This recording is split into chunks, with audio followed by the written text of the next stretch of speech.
this. I won't even dignify the thought of such a discussion. I suppose it'd be foolish of me to ask if Jerry's father would see me. You can't be serious, Mr. Barrett. You're annoying me. Well, I'm sorry, I really am. But you could have snubbed me. Good manners, Miss Russell? Not good manners, Mr. Barrett. I just wanted to find out if you were really the kind of son of a bitch everyone said you were.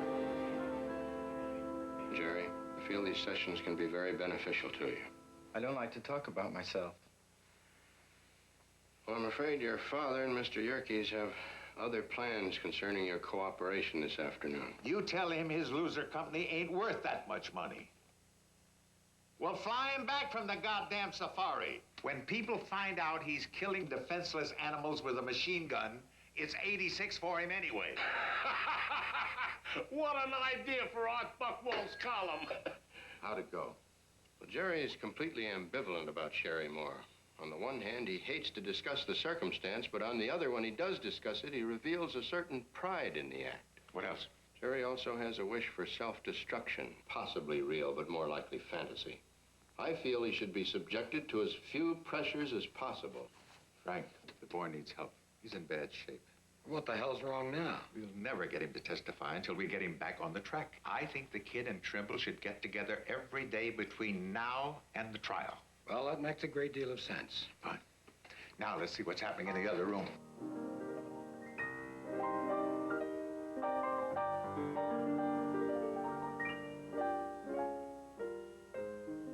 Good to see you, Merle. Griffith, Trimble, come over here. I want you to meet Merle Reed, a truly great American. Reed, this is a real pleasure. I catch your newscast every night. You flatter me, Mr. Griffith. I hope you're told that to the rating surveys when they go.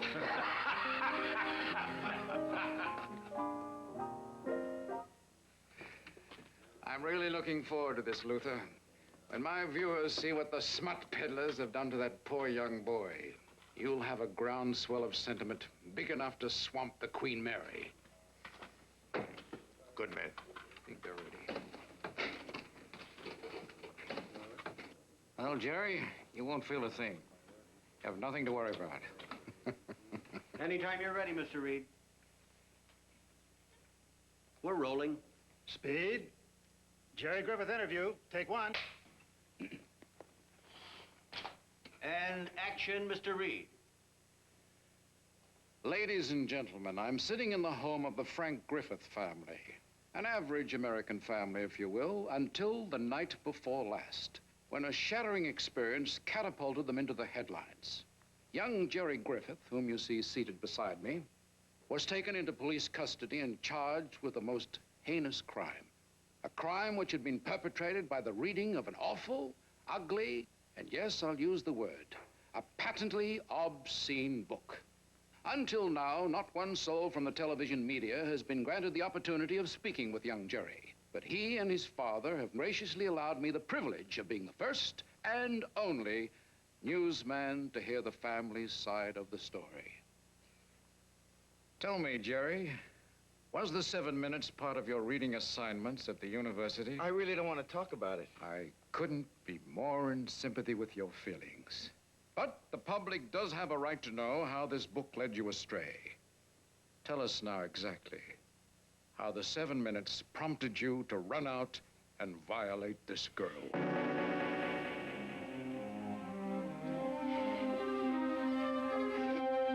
I don't want to talk about it!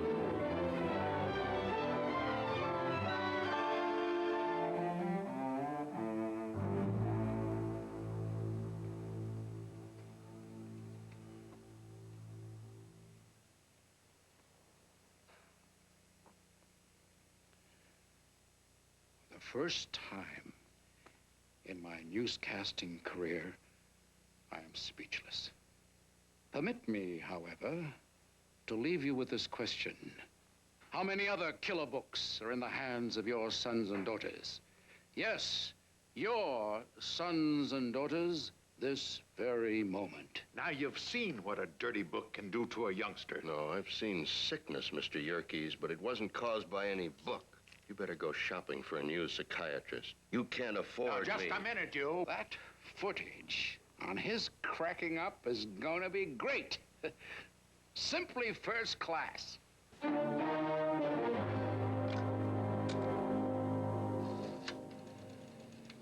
Operator, this is KME 515. Would you give me CR 72211, please? Barrett and Rutherford. Donna, are you still taking those courses at the university? Yes, sir. 3 nights a week. Any rap about Jerry Griffith? One girl in my econ class did mention that she saw him occasionally at the lube rack. Oh, really? I'll be up in a couple of minutes. Yes, sir, Mr. Barrett. Barrett, you the lawyer who's defending that dirty book? Yes, I'm Sherry Moore's father, you son of a bitch, and I'm warning you to keep your goddamn nose out of our private affairs. My poor girl's damn near dead because some little punk was made crazy by your damn dirty book. Well, I've had it. You hear me?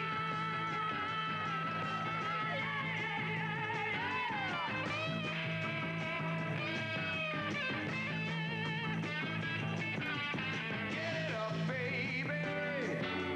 Dance on the drums. We're gonna shake till the morning comes. Shake till the morning comes. Get up, baby. Turn on the juice. Shake a little fat, gonna work it loose. Gonna work it loose.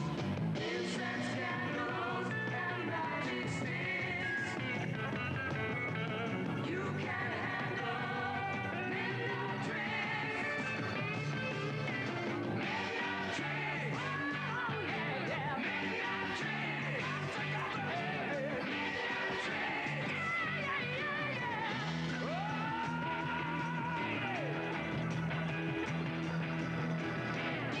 yeah. Work out the kinks.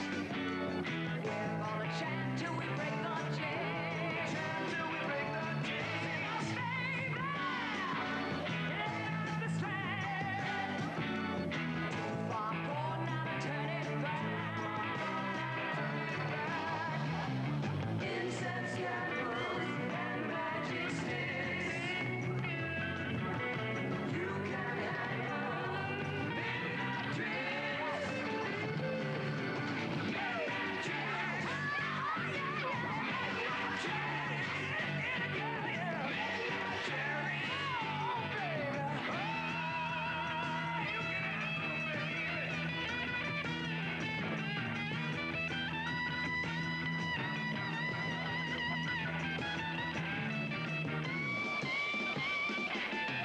Listen up, baby. Let out the slack. Jerry. Jerry!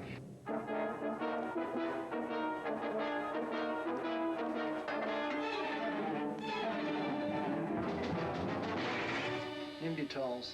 It's lucky you got him here when you did. Another 5 minutes and he'd have been finished. He gave me this piece of paper with a name and phone number on it. Said it was the only one to be contacted. I thought I told you... Jerry?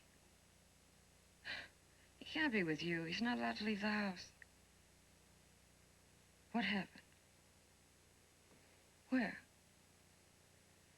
I'll be right there. Dr. Quigley's a good man.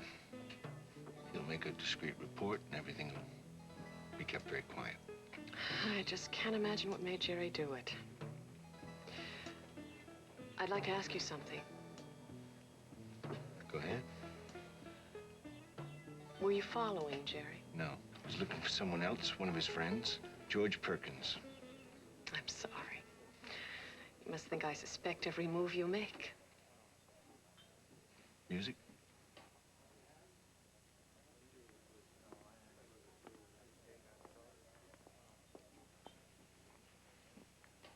Jerry was bugged by a couple of things that happened at the house today.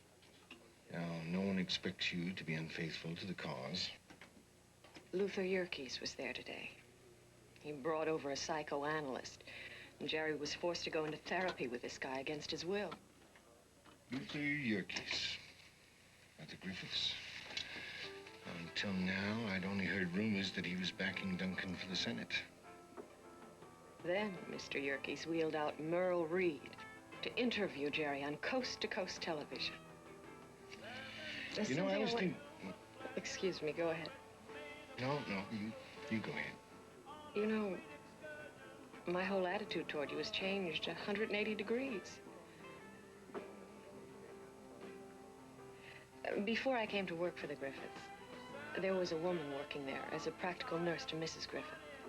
After she quit or was fired or whatever happened, that's when I was offered the job.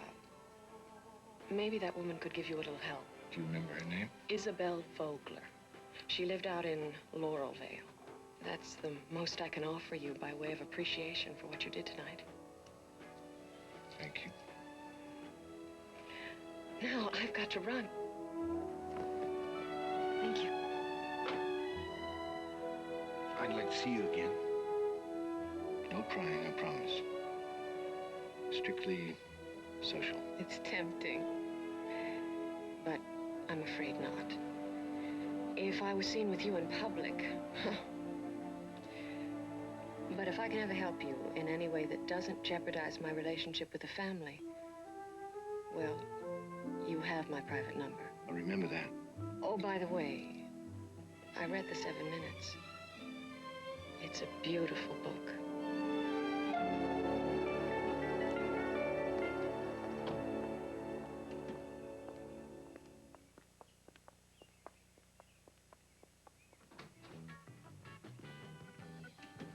You've got a suspicious look on your face. How can you drink that in the morning? Is that why you stopped by? To check on my drinking habits? You were supposed to call last night. I got into this thing. Part of the investigation. You know the woman you passed by on the way out of here? Well, that was the former housekeeper for Frank Griffith, Mrs. Isabel Vogler. Now, she's agreed to testify at the trial about the conditions existing in the Griffith home, particularly as to how they affected one Mr. Jerry Griffith.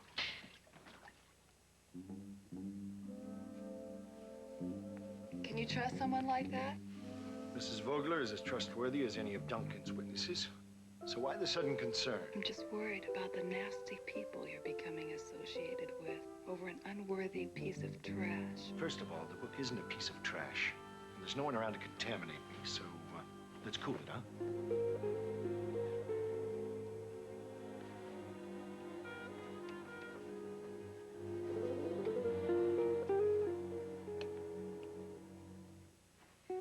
Well, I've got to get to the office now or I'll be late.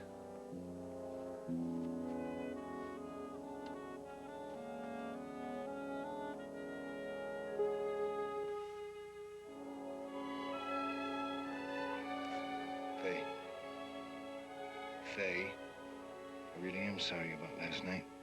See you later and make up for it, huh?